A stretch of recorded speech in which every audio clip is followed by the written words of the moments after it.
মজায় মজায় ইংলিশ শিখলি কিরম হয়? পাবনার ভাষায়। আমার পাবনার ভাষার লোক যা কই, আমেরিকান লোক তা কি কয় চলেন শুনে নি। যেমন আমরা কই আমি ক্ষুধার্ত, তাই না? এটা আমেরিকানরা কয় I am hungry, I am starved, I am famished. যখন আমরা আবার কই যে আমার মুখে পানি চলে আসতেছে, মানে আমার মুখে জল চলে আসতেছে, এর ইংলিশ কি আমেরিকানরা কয়? মাই mouth is watering, my mouth is watering. আবার মনে করেন আমার এত ক্ষুধা লাগছে যে আমি একটা ঘোড়া পর্যন্ত খায় ফেলাবি পারি, এরকম একটা কথা বলতেছে, সেটা আমেরিকানরা কি কয়?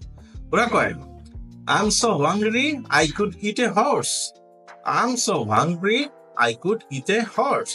সো আশা করি ভিডিওটা আপনার ভালো লাগছে, লাইক কমেন্টস দিলেই দিতে পারেন। ভালো থাকেন, বাই।